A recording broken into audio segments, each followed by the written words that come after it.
And welcome back to another episode of LSU's Tigers Live here on the Voice of College Football Network. Make sure to like this video and subscribe to LSU at the College Football Network and also the main channel, the College Football Network. And of course, this is the fourth episode. Zach will not be joining us today as he was not able to attend the spring game. And I also want to give him some time off because I think they have leap this week, and they got some, because he's also a teacher in his daytime job. So I just want to give him a little time off. But today we will be joined by Preston here shortly to talk about the spring game and some of the biggest takeaways from that. We'll also preview the baseball game as it will be being played very shortly here. Of course, this video is pre-recorded, and of course, this will be broadcast tomorrow as the game will be happening tomorrow. So I just want to get that out there. So if we don't respond to any comments, just want to give you guys a heads up. And the big baseball series this week, because Alabama is a very good team. They've been a solid program the last few seasons, so they'll be entering the box. Of course, LSU will be coming off of a tough series sweep at the hands of Auburn. And that's just how it is in the SEC. It's just a very, very tough league, and you just don't know what's going to happen because there's so many tough teams. But with further ado, I don't want to talk about baseball right now. I still want to talk about football. And we're going to be joined here by Mr. Preston Guy, or as I like to call him, the chef. And he is with TigerBait.com. He's one of the better journalists that covers not only LSU, but college football in general. And, he's also a good friend and colleague of mine. Preston. How's it going, man? What's up, Grant? Thanks for having me, man. Yeah, no problem. No problem. And how was the rest of your weekend after we left? Tiger Stadium? One of the things about the kind of jobs that we have is it's the coolest job on earth. And a lot of times, like, going back to real life feels like more work than it is actually being in Tiger Stadium working like we get to, you know what I mean? So, I went back and I had to take care of the honeydews and, take care of the kid. And, we're actually trying to renovate our studio right now. I'm trying to upgrade this studio. So we got contractors coming in and out. So, a lot of stuff. So I got busier, but, I got the news that my co-host on my show, Zach Nagy, got engaged instead of going to the spring game with us. So I guess that's an excusable absence. So that was a cool little bump for the weekend. Yeah, it's funny because I remember you told me that, and then I completely forgot about it. And then I was like, oh, Zach, congratulations. And then I told you, I was like, hey, look, man, they're starting to get serious. Look, once the girlfriend's mom is buying you multiple $100 pairs of clothing, you're in. You're in good. They want you to stick around. I was like, once that happens, it's a matter of time. So, of course, there was not much time. In fact, I probably said that during the engagement to you. Like, he was probably on a knee popping the question as I was saying that. The timing was hilarious. Yeah. So really ironic. Congratulations to Zach Nagy. But anyway, let's get it all started. Of course, it wasn't really a spring game. It was more of a scrimmage or an open practice, whatever the hell that LSU wants to call it. But just what was your biggest takeaway just from the spring game? I mean, there's a lot of stuff that happened, but I mean, I think it might be the defense. It has to be the edge rushers. I mean, I know that's probably what you're going to say, but I mean, it just has to be. I've been beating on my chest since the first spring ball that they go 6 deep with these edge rushers. Yeah. These defensive edge rushers are big, nasty, and whose name we didn't even call was the guy who most people probably expected to be the starter, was Patrick Payton. And he was one of the only guys who did get a sack.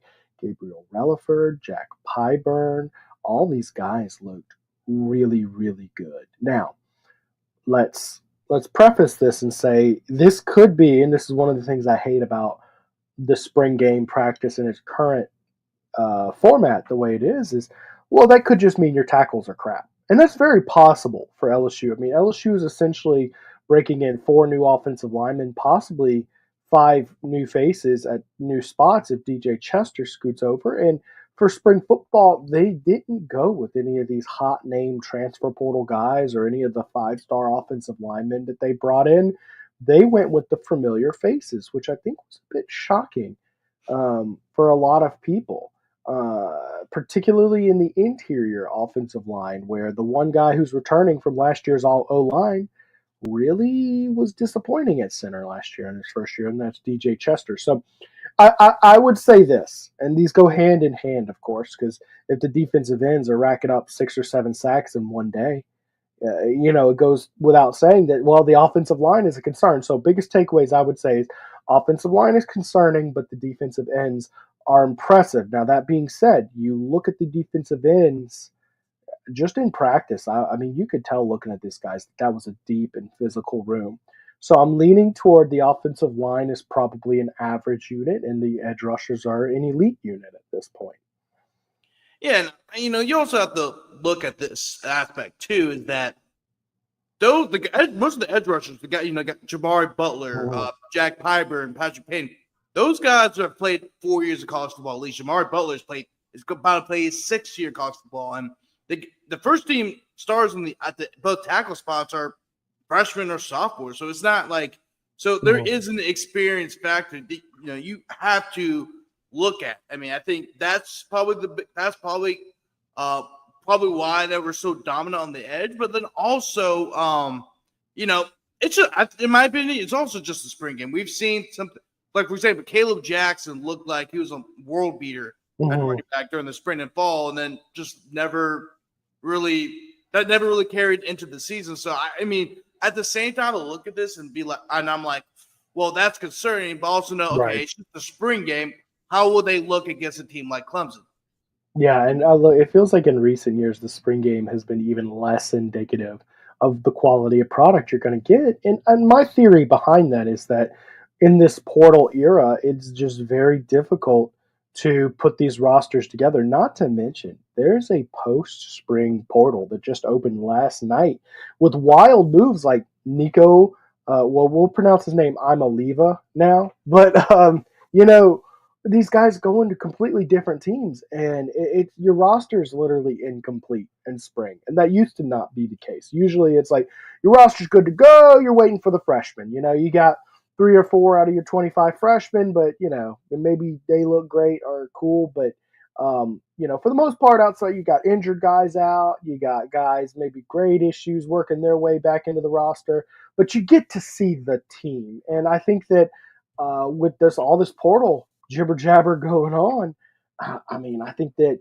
yes, the roster might be there, but this is not the team, right? There's a lot of guys who still need to gel and find their spot. So I think it's pretty unindicative. Not to mention the scrimmage we saw. I mean, it really was what they called it, an open practice. You didn't really get to see the team line up and put anything close to a realistic stat line together. Like, one thing that stood out to me is the opening drill was, I think they started at the 35-yard line with their drills, and they kind of just moved the ball like a first down every single play. So it's like, even if it was a 3-yard gain, they're giving them a first down until they're just working out the muscle memory of it. So it is really, really tougher than ever to get a true gauge of the team. I'll go ahead and say this. We have less of a gauge on this team from this spring than any LSU team I can remember. Yeah. Yeah, because I mean, if you think about last year's, that even last year, you could say the same thing about last year, but at the same time, you had an idea where this team's ceiling is at. For this team, you had no idea, because on paper, this is easily the most talented in a team that Brian Kelly's ever had, and also the most depth that he's ever had as the head coach at LSU.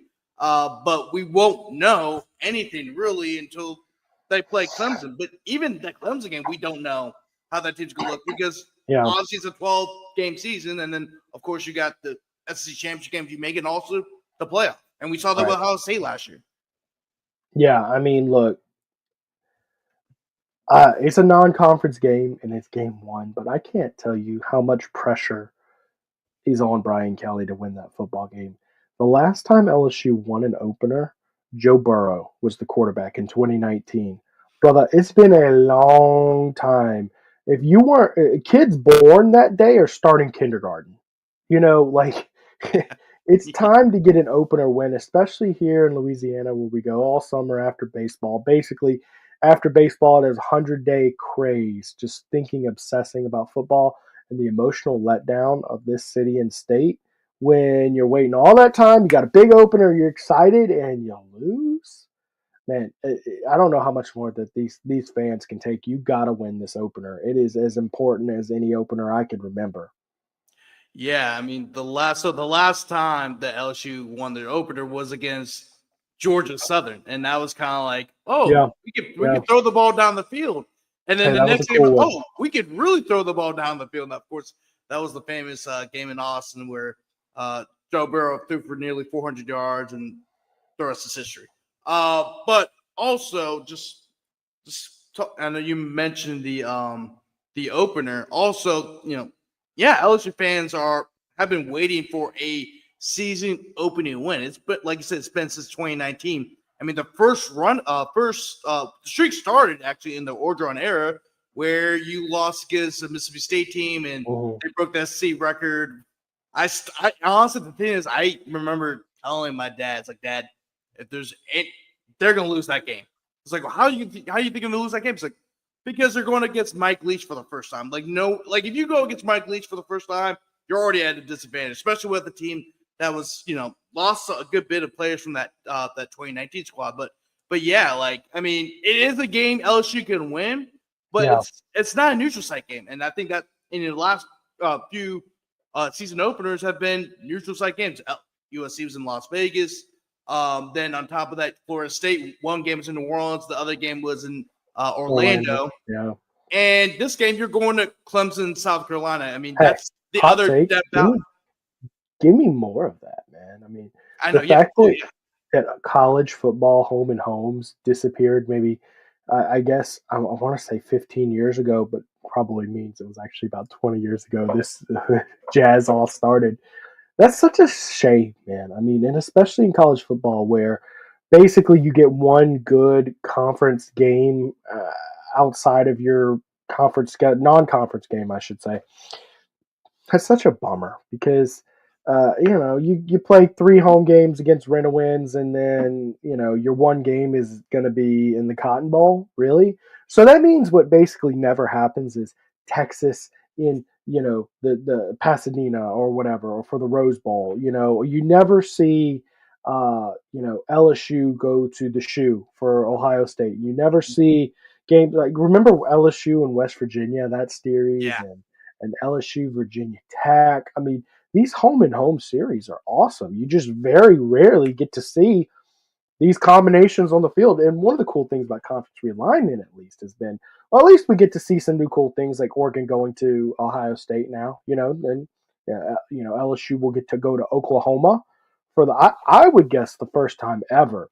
So I think that's something that absolutely is a good thing for college football. So I'm glad that they're doing the opener. But that being said, that is a tough one, and it doesn't get easier. By the way, LSU is going to be a long time before LSU has a cupcake opener. In my opinion, I think the administrative team needs to look at their coaching staff and say, well, at this point, it's a weakness of the team. We've lost 5 straight, 3 under Brian Kelly. It looks like Brian Kelly, one of his weaknesses as a coach, is getting his team ready to go game one. Yeah. Uh, to help him with that, because that's part of what you're supposed to do as an administration is support the weaknesses of your team, and one of them seems to be that week one preparation. I wish you could get a week zero win, but what do I know, man? Yeah, and look, and this also kind of factors back into having a young offensive line, right? And it's hard for me to not have Braylon Moore and Josh Thompson as a part of the starting offensive line, and even DJ Chester, whether that be at center or at guard, be a part of the starting lineup because of their experience playing in tough environments, especially like one in Clemson that also could rival LSU. It's a very tough place to play. I can only imagine that game's going to be played at night. And you got the team running down the hill. You're going to East Bend cameras all over that place. It's going to be a crazy environment. And yeah, like you said, I mean, Brian Kelly, and one of the things that I feel like we do give credit to him, But I also feel like that's kind of got lost as the Les Miles getting his teams prepared to go to battle. Even if, like, on paper, LSU had no chance against this team on the road because their weakness was quarterback, they still ended up winning the Say game. what And you that was, want about Les Miles, dude. Week 1, he was whooping someone's ass. yeah, Oregon 2011. I mean, in even Mississippi State '07, where it was, I think it was 45 to nothing. It was crazy. I mean, the defense outscored Mississippi State in that game. It was yeah, man. It used to be the case where game 1, LSU's coming to town. You're getting your ass whooped. Like, you don't want to play LSU game 1, and it's been hurting. I gotta say, having been in Baton Rouge my entire life, there is something truly magical when LSU has a big game week 1 and they go out and they kick someone's ass. That the whole city is lit up. You go to church the next morning. The pastor's all hyped about it. How about them Tigers, baby? I mean, there just hadn't been very many "How about them Tigers" week 1 here in Baton Rouge. In fact, in half a decade, no pastor has been able to say "How about them Tigers" on Sunday morning after week 1. So that is why it's almost a cultural thing. It's a cultural within the people of Louisiana that you do that, and we just hadn't been able to advance that culture in half a decade. And culture is kind of one of those things. It goes away too long, it starts to fade away from your culture. mm-hmm. Yeah, kind of taking it back to the spring game. A player who did kick ass was Harlem Berry. I mean, if you Mm-hmm. want to talk about first, I know it's a spring game, and I know maybe sometimes we win against the twos and sometimes even the Right. threes.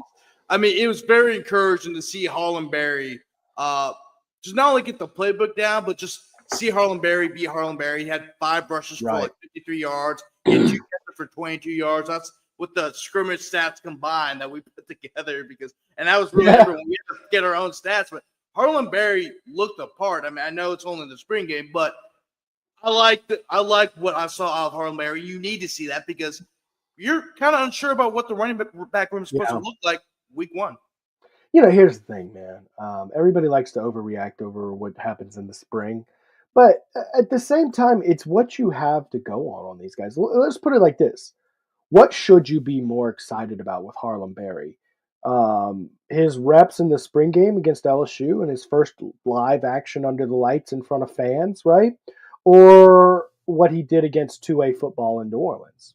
Right. You get what I'm saying? Like, yeah, he is a 5-star for a reason, and what he showed should excite fans. So, look, I have no issue out there saying, look, Harlem Berry looks sharp all spring.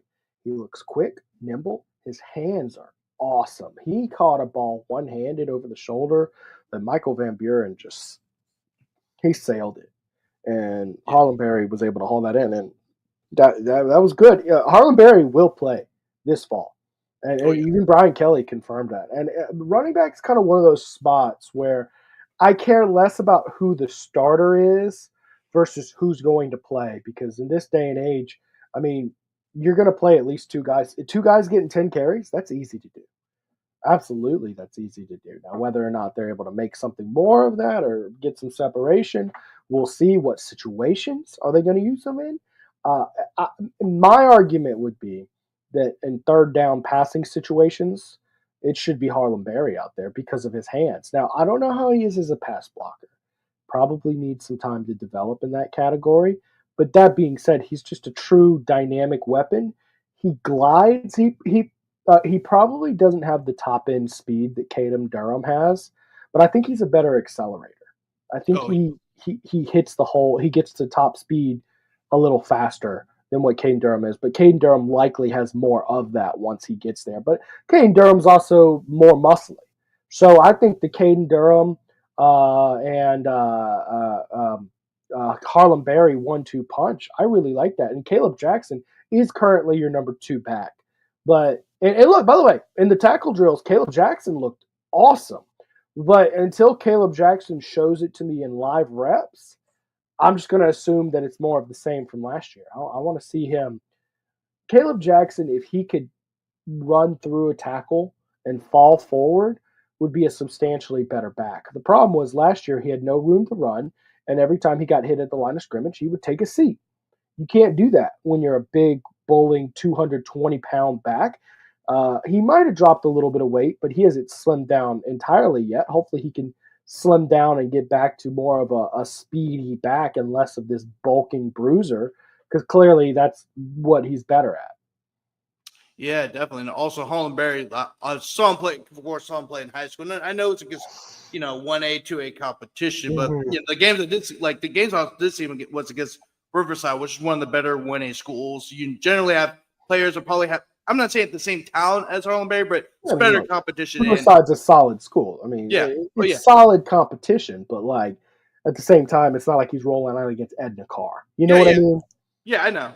But the thing was that like it looked cut a corner, and it seemed like it's about to get tackle, and he just kept running and running. He's more of a Right. guy. Cam Durham's like speed is from the get go. Harlem's kind of builds over time. You think you have him, and it's almost like Herschel Walker, where he looks like you got him, and then I mean I know that was high school, but that's the kind of speed he has. It's a different type of speed.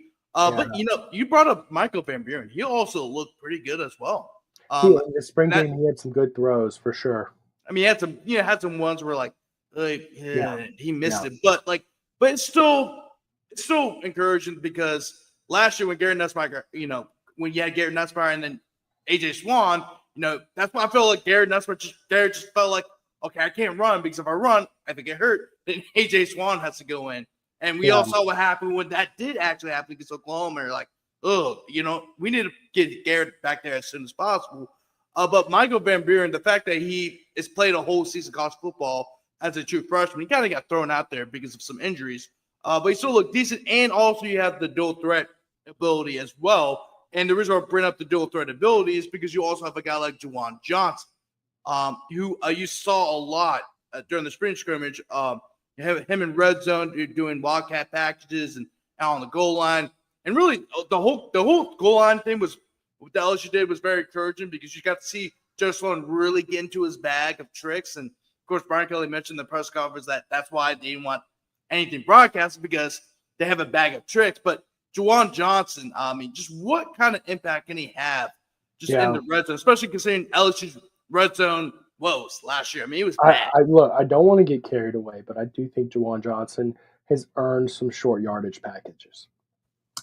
He is not only a good runner, but he's stout. He can hit the hole with some intensity. I mean, he is a strong, big-bodied guy. I do think he can throw well enough against, like Brian Kelly said, against cover zero situations.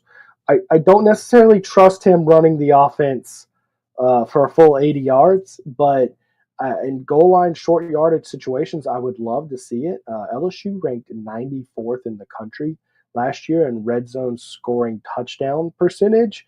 And that's so awful. It had me looking at that Mike Leach tweet that came up yesterday, where he said that he once asked about getting a little person and throwing him over the line of scrimmage. I was like, hey, yeah, maybe they could help LSU out a little bit. Throw a dwarf over the line, like Gimli in Lord of the Rings. Toss me. Like, it couldn't hurt. I mean, because LSU was just bad. I mean, real bad in the red zone last year. Bad to the point where this offense that's just very, very good really just couldn't put points on the board. You would look up a lot of times and like against Florida, you're outscoring them. I mean, out yarding them by a lot, like 150 more yards than Florida, yet they found a way to beat you. Uh, you got to improve in the red zone. You got to get more creative. Nussmeier has to improve in the red zone, and you got to do more interesting stuff. You got to pull away from the RPOs in the red zone. If Nussmeier is not going to pull it and run, there is no run option threat to it. It's just a pass that you have to throw out more quickly. There's no run, so you have to really work on these things in the red zone. You have to get more creative. I think you need to get the tight ends more involved. I think Trades Green and Bauer Sharp this year might be better than um let me phrase this carefully. Okay, Mason Taylor and last year's Trades Green, meaning the Trades Green who wasn't ready to play yet. I think we could be on the verge of seeing something special out of Trades, and I love what I see out of Bauer Sharp. Neither one of them are as good as Mason Taylor. Let me be very, very clear about that, but particularly in terms of being a complete player and blocking and all that jazz. But I like what you see out of the two of them, and I like a lot of what you're going to get with this team. And look, big problem last year was your run blocking, and you're going to have 4 or 5 new faces out there one way or another. So, I mean, hopefully the new 4 guys are not as bad as the last 4 guys in terms of blocking in the red zone. Of course, yeah, the most infamous examples of LSU's offensive line was against USC, and that cost you the game. There was several times in the game where LSU had opportunity to score a touchdown deep inside USC's territory, and they just couldn't do it. And USC won the game because they ran the ball into the end zone at the goal line. So it's just kind of the irony there. LSU struggles with the goal line compared to USC's success at the goal inside the 10-yard line.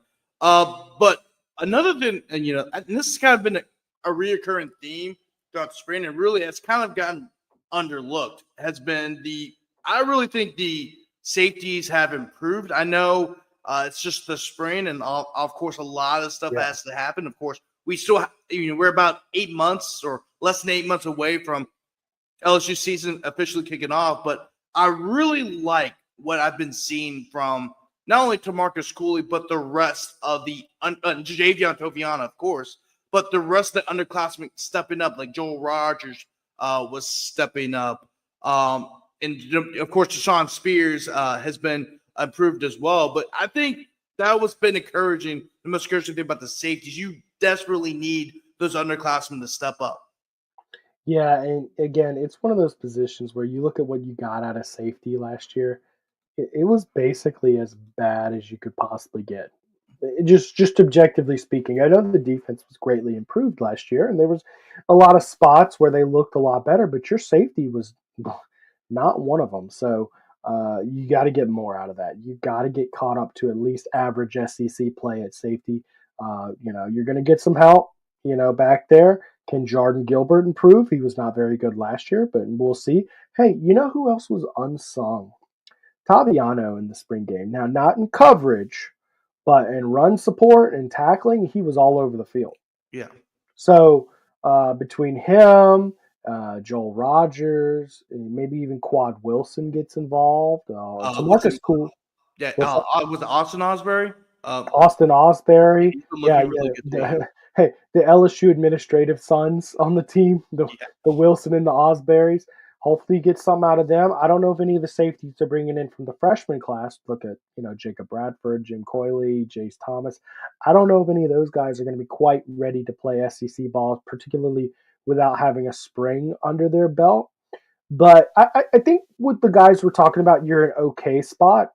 And then if you can slide over a corner, which you didn't see in spring ball, maybe they watch some tape and see what they get in the portal. Because remember, we were talking about this isn't the team yet. Well, there's another portal open. They might go get a safety. They might not. We'll see. We'll see what ends up there. But you've also got a lot of guys at corner who have played a lot of big time football. Think Jakeem Jackson. Think Mansour Delane. Think PJ Woodland, who had an outstanding interception in the spring open practice on 7-on-7s. A lot of these guys you might take a look at and be like, wow, we're good at corner. Maybe these guys can give me a rep. Maybe Ashton Stamps is a guy who, we've seen play corner and have some moments, but we've also seen him have some bad moments. Maybe the Jalen Mills treatment is in order for Ashton Stamps. Maybe give him a look at safety. We'll see, man. I think maybe the safety room. I think the corner room is in good shape. The safety room might be a little lacking, but I think if one of those corners is capable of sliding over and playing safety at a high level, then I think your defensive backfield as a whole should be good. But I think right now, with the way things currently stand, I think you've got a stacked corner room and a little lacking in your safety department. Mm-hmm. I also have a question about the special teams. There are times where it seemed like the kicking game was a little shaky, and even the punting game at times was a little shaky. Grant Chadwick boomed a punt, one punt, and then the next punt, you're like, that wasn't a great punt. I mean, you're kind of concerned about the kicking game going into the season? The least I've been in a long time. Yeah. I think Grant Chadwick is by far your best punter. I don't think it's particularly close because you saw that booming punt from Chadwick, and then you followed it up with Peyton Todd and Badger Harja, and you're like, a little underwhelming on the kicks that they did following that act. And we've seen a full season of work out of Grant Chadwick. It's not like there's a system he has to adjust to. You know what I mean? Like you snap the ball and you punt it. That's about it. I mean, maybe you could argue the coverage team and how that impacts his numbers. Okay, whatever. But I mean, Grant Chadwick was basically an all-conference player last year, so I think they should be greatly improved in that department. And then Damian Ramos, he is what he is. I'll say this on the kicking spot: Aaron Burrell, he's got a leg on him. Now, I don't know how consistent and reliable it is, but I do think he's got about 5 yards more range than Damian Ramos, who we know really kind of tips out at about 55. So if you need anything longer than that 53, 54, 55 range, whatever it is for Ramos, I do think Aaron Burrell adds a little extra leg to you in that situation. So I think the kicking game will be improved, but that being said, it really wasn't particularly good last year. And I think there's a lot of room for improvement before we're talking about a good or even great unit in those departments. Yeah, definitely. And I got one last question before I let you go. Okay. What are your overall thoughts about Harold Perkins moving to star? Of course, right now we know that Austin Osbury is a starter right now at star, but of course, when Harold comes back, he will be the presumptive starter. What are your feelings just about that? And do you think it could work, just considering the fact that his freshman year, he looked fantastic, but that was when he kind of burst on the scene. Right. People were still trying to figure out who he was, and he was also just a freshman. But sophomore, junior year, everyone kind of knows who Harold Perkins is, so they know how to game plan him. And then also, he's not really the greatest inside backer, but he also can't be as effective as the outside anymore because he's a smaller linebacker, and also people know who he is now. So you think this move to star could really not only benefit LSU, but also benefit him? Yeah, if you look at the Pro Football Focus grades on his coverage from the linebacker position, he was one of the higher graded linebackers in the SEC in terms of his coverage skills. So there is a big argument that, okay, well, maybe that star position is perfect for him because it's kind of a hybrid and an aggressive role where they play you up a line of scrimmage, but they're also going to man you up on a tight end from time to time, like a linebacker safety mix. I think it depends on how they use him overall. I'll say this: that they use him like they used Major Burns last year. I'm a little iffy on that because Major Burns, they were really dropping into a lot of zone coverage, and of course that wasn't great for Major Burns last year. But ultimately, here's the thing about Harold Perkins: you've tried putting him out there as an edge rusher. Okay, it looked great for a while, but no one's catching you off guard anymore. You know what you got there, and I think he's way too small to be an edge rusher. We're talking about a 6'1", 220-pound player.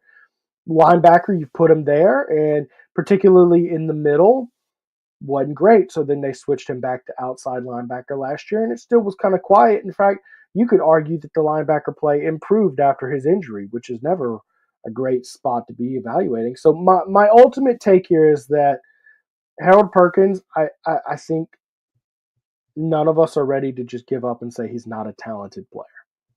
I think a lot of people can still see the talent oozing all over him. He moves well. He's got lots of speed. He is an aggressive player, but ultimately you got to find a fit for him. And if that means giving him a try at this star spot, I'm all for it. But and there's some evidence to suggest it might be the perfect fit for him, but he's going to have to continue getting better and better in coverage skills. There's no doubt about it. Yeah, definitely, Preston. Definitely, Preston. But anyway, thanks, Preston, for joining us today. And also, can you tell us where we can find your work? Oh boy. Look, here's the deal. Almost anything I write, record, whatever it may be, you can find me at tigerbait.com. But if you want to keep up with my content in a more casual, basis. And you can always follow me on Twitter, guys. It's at pguy77 is there at the bottom of my name. Just go check me out. You get some bangers like the oldest Crawford I put out today. By the way, I really do like DeColdest Crawford. I covered him when he was a kid as a recruit, and I had to DM us, hey man, nothing but love, best of luck. But if you want to keep up with me, just follow me on Twitter for most of my stuff. That's the best place to keep up with it. But you can also subscribe to the LSU Tigers on Tigerbait YouTube channel, and that's where we put out my show during football season. Yeah, man. Preston, thanks for hopping on, and I'll see you later. I don't know when that will be because, of course, football season's kind of dead right now. But we'll see each other eventually. Hey, man, look, enjoy the hiatus. You know what I'm Yes. saying? Because once football season comes, we're grinding. Yep. No fall weddings. No fall weddings allowed. That's right. Yes, sir. All right. Thanks. Thanks, Preston. All right, bud. Take it easy. All right, that was Preston Guy of TigerBait.com. Like you said, make sure to follow this content on TigerBait.com. Where I also write, of course. I would do more recruiting stuff over there. If you want, of course, you make sure to subscribe to that as well. If you want to get the premium content, a lot of times our recruiting articles are premium content. So make sure to subscribe if you want to see some of our premium content, but a good bit of it's free, right? So if you don't want to spend money, we still have free content, but it's a great site, especially if you're an LSU fan. Make sure to go check them out. But anyway, enough with the football talk. Of course, right now it's kind of be a dead period in terms of football, so we'll do our best to talk about football. The thing is that when the football season is dead, is that you gotta find things to talk about, but you also don't want to quote unquote repeat the same things you already talked about, right? So me and Zach will have to be very creative in terms of how we cover football. I think there's a lot of things you could do. You could do some little trivia. You could do a little some outlooks on the season. We'll find some fun things to do. So that way we can keep you guys entertained. But the good thing is, at least it's baseball season. And we reached a little bit past the halfway point now. And we're really getting to the gritty and nitty. And LSU, of course, is coming off of a bad loss. I mean, you got swept, right?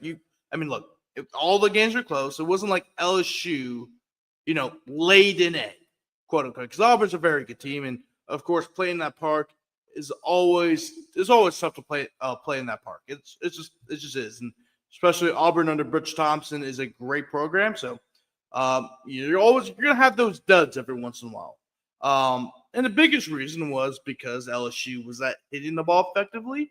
And that was a middle of the table pitching staff over there at Auburn. I mean, if you look at the stats, in terms of you're talking about in conference, that's not every single game, but since conference play has started, Auburn is 7th. So, yeah, they're in the top half of the league, but it's not like it's an overly impressive pitching staff. But if you also look at the overall, in terms of Auburn's pitching, it is 10th. Actually, let me share this with you guys real quick to kind of know, get an idea, what you were dealing with at Auburn. Here we go. So if you look at Auburn, which is right here, they're 10th in all games, right? But they are 7th since conference play has officially started. But now we're on to Alabama. And Alabama right now is they are in the top 25. I don't know exactly what number 15. So they're a top 15 team. And so you're going to have a top 15 matchup at Tiger Stadium. And right now, LSU is batting second, and since This is SEC. Well, this is overall. So LSU overall throughout all the games this season is second. So since they started, and Alabama is ninth, right? So LSU has an advantage in terms of hitting, right? Let me go to where is the conference play though? I just had it up here. Hold on. There you go. Got it. So since conference play started, LSU is fourth, while Alabama is 15th. So Alabama's really struggled since SEC play started. They're only batting 239. The only team that's worse than them is Missouri, who's batting 221. And if you look at their home runs, they're also, I believe they're also tied for second to last. So I mean, yeah, there no other. The only team that has so Vanderbilt, Alabama, and Auburn all have 15 home runs. Although I will say Vanderbilt in SEC play. But although I will say that Vanderbilt's not really a power hitting team, they've never really been a power hitting team. So Alabama's really struggling. To hit not only hit home runs, but they're also scoring. Also having a hard time trying to score. I mean, they've only had 66 RBIs all season, right? That the only team that has less than them is Missouri. They're tied with South Carolina for RBIs. But the only two teams that have less than them are Florida and Missouri. So they're about 13th, 14th in RBIs. So they're not the greatest hitting team. But now if you look over towards pitching, all right, let me pull this up again. So if you look towards pitching,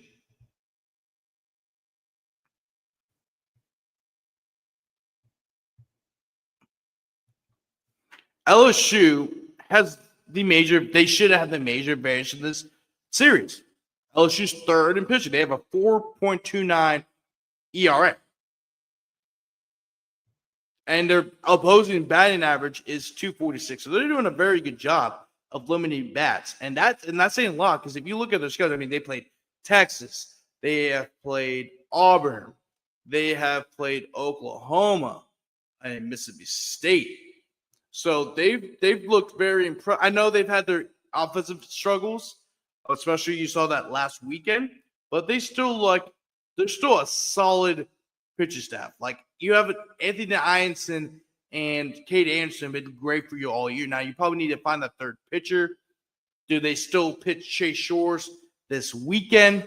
That is up for debate. They probably still will. But eventually down the line, do you start looking at William Smith? Do you start pitching Zach Cohen in that third spot? Because considering how well he's pitched throughout the season, especially in conference play, there's a lot of things that you can do there. And LSU is third. So LSU should have the advantage against Alabama in terms of that aspect. LSU's pitching against Alabama's hitting. Alabama is 15th in overall hitting. And also, Alabama, if you look at their pitching, they're 10th. They're actually worse than Auburn. Auburn was a middle-of-the-road pitching staff. And LSU cannot get hits and runs off of Auburn's pitching staff. It's going to be a little bit easier. Although I will say this, any pitching staff in the SEC is not going to be an easy outing because we're talking about SEC pitching. But Alabama is 10th. So in that retrospect, and LSU,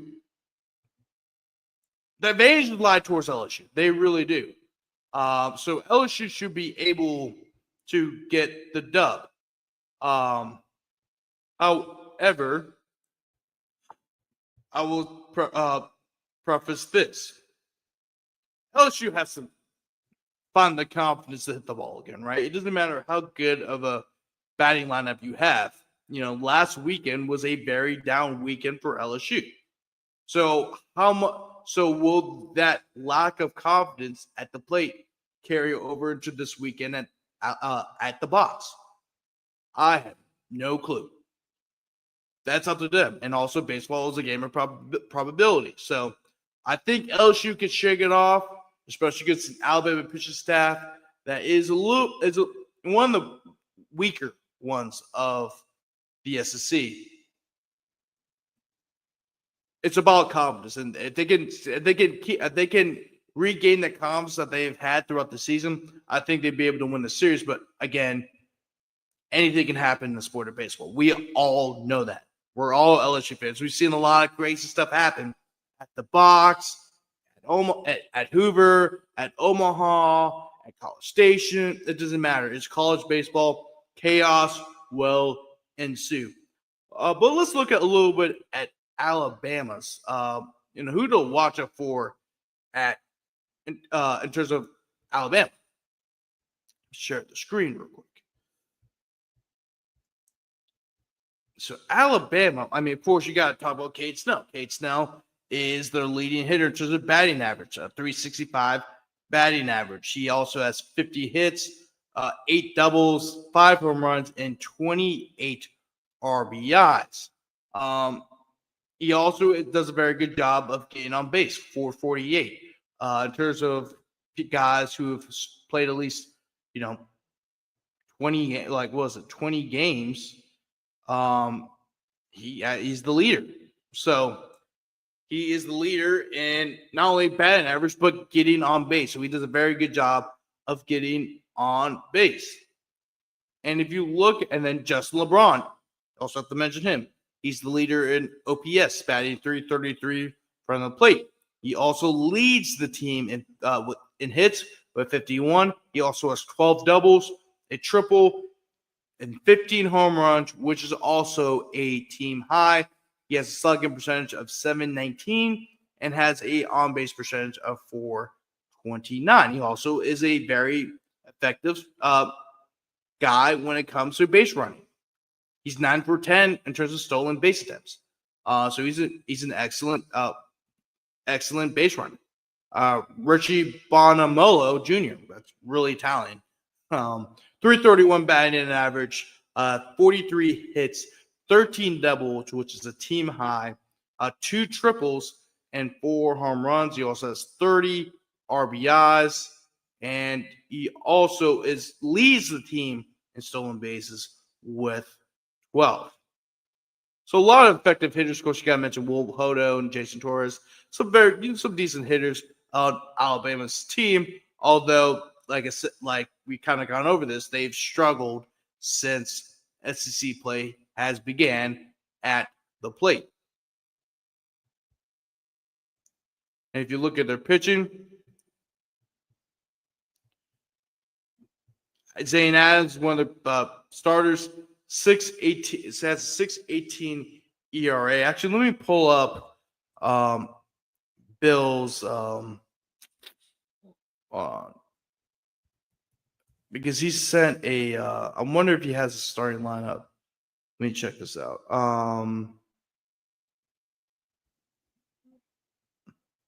Well, they haven't released starting lineups yet, so once again, I just want to mention this is being recorded on Wednesday.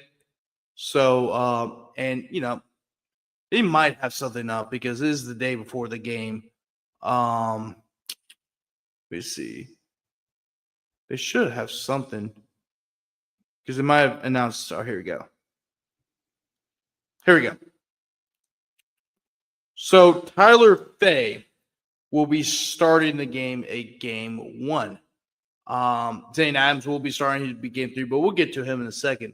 From looking at the stat line, pull this up. Hold on, where were we at? All right.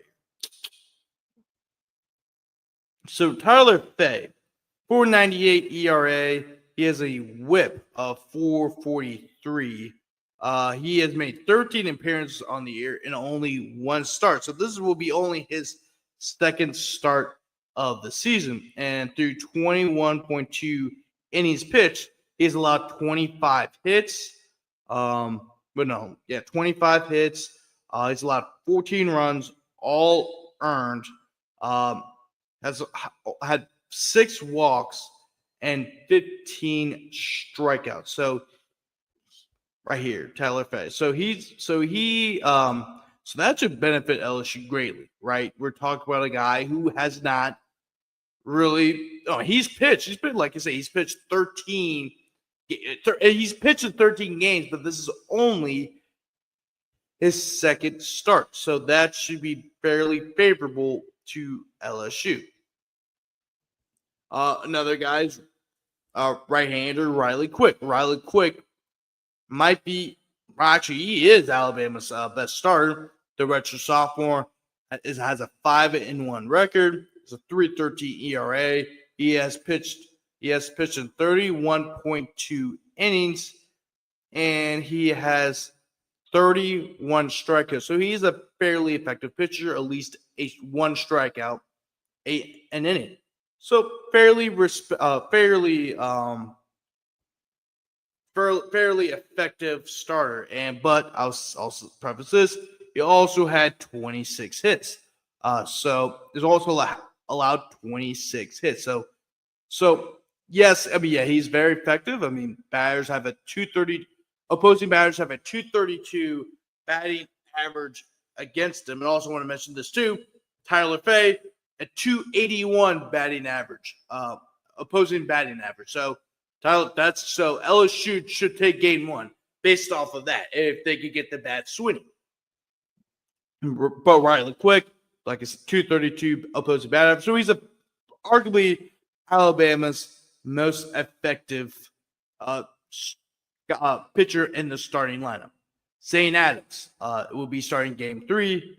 Let me share this. Oh, no, not that one. Not that one. Oop. Go back. Oh. I'm fumbling. All right, here we go. All right, let me go back here. Yep, here we go.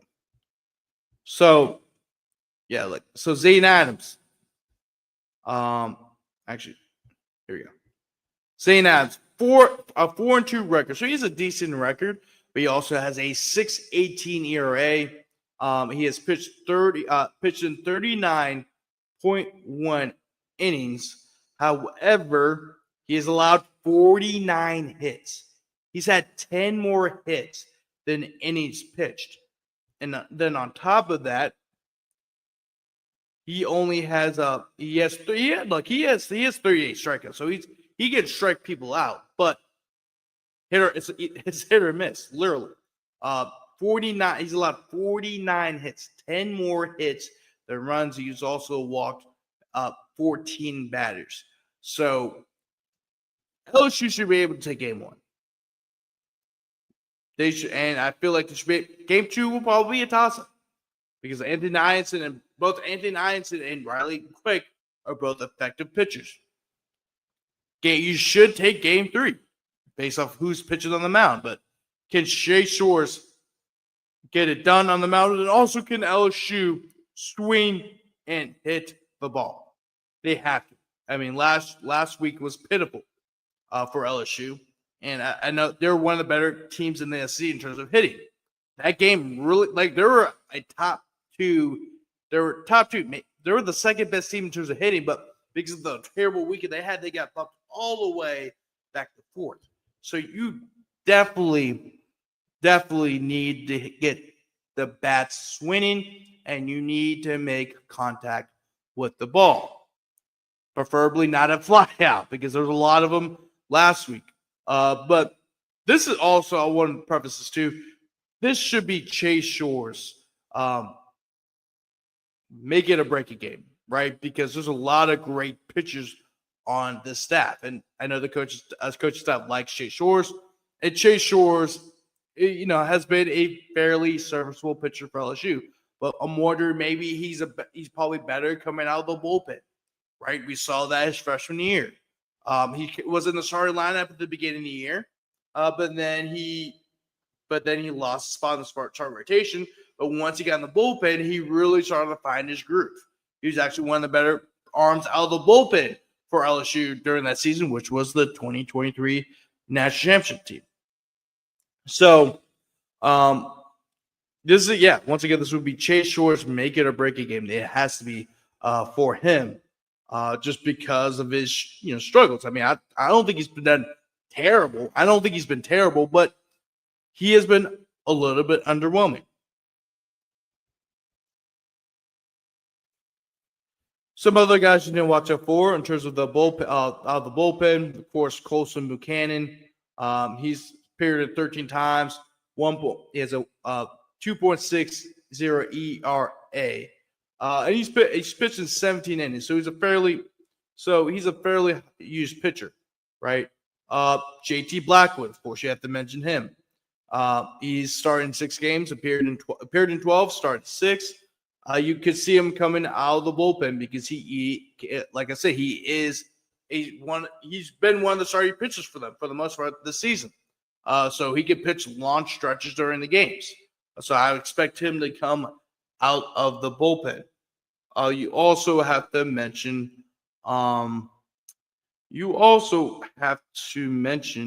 Carson Osmer. Carson Osmer has pitched 24 innings. He's only allowed 13 hits. He's also had 28 strikeouts. So he's had more strikeouts than innings pitched. Highly effective arm out of the bullpen. He has appeared everybody on the staff, starting pitchers and the bullpen. He has made 19 appearances, no starts. So he is a true reliever. You will definitely see him at the box this weekend. Also have to mention Braylon Myers. He's appeared in 24.2 innings. He's only allowed 15 hits. He also has 31 strikeouts. He has the same amount of strikeouts as Riley Quick. Yeah, he's made 14 appearances, and I bet you will see him at the box. I also want to mention Carson Osmer, 12 saves on the year. And I actually want to see where he is at in the statistics. I really want to know. Actually, let me look that up. Where I'll find it. Actually, probably could. Give me 1 second, guys. See. All right, here we go. Nope, not that one. Yeah, because 12 saves is ridiculous. I mean, that's so you'll definitely see him this weekend. And let me see there. Scroll down. Share this tab instead. So right now, get to individual stats. So say that. So he leads. So this has not been updated, but he leads the SEC in saves. It says right here it's 11. We saw on Alabama's website he has 12. The 12 is the accurate tally because this was as of April 16th. And today is April 16th. But Alabama says he has 12, so I'm going to go with that, right? And I believe they're playing a game. They just played a game or something. I think that's why. Yeah, but the Alabama is 30-8 on the year. Yeah, they beat UAB 5-3. Okay. Yeah, but 30-8 overall, 8-7 in conference. That's Alabama. Very solid team. They're definitely a team that could come into the box and beat LSU. And I know LSU should have the advantages in this game because, as I mentioned, they're not only a better hitting team, but Alabama's hitting is one of the worst in the SEC, and LSU's pitching staff is one of the best in the SEC. You have the advantages. Now, can LSU swing the bat and make contact? Preferably ones that aren't flown out, right? You want to get hits after hits after hits. You want to get when guys are scoring position, you got to get first. Can LSU do that? And can LSU's pitching staff pitch like they did against Oklahoma and Mississippi State and all those other SEC series? I think they did a decent job against Auburn. But But considering how much the offense struggled last weekend, you're wondering if that could carry into this weekend. They really have to be on, especially even with Alabama's hitting woes. Alabama's still a very good team. They're the number 15 team in the country for a reason. They're a very, very good team. So this is should be a very exciting series for LSU and a rebound series for LSU because next weekend Tennessee's coming into town, and you already know the box will be rocking. But anyway, I'm your host, Grant Sasheray. Zach will be back next week. Make sure to follow me at Sasheray Grant. It's actually right there at the bottom of the screen, right just above the ticker right there. And also make sure to follow Zach as well. Also make sure to follow the Voice College Football on all social media platforms, whether it's Twitter, Instagram, Facebook, and also our podcast will be available wherever you may get your podcast. Make sure to like this video and subscribe to the LSU at College Football Network YouTube channel. But if you're watching Twitter or Instagram, do the same thing there. Make sure to follow us on both Instagram and Twitter, and also make sure to follow us on Facebook as well if you're watching it on Facebook. But anyway, I'm your host, Grant Sasheray. Enjoy the game. We'll see you guys on Monday.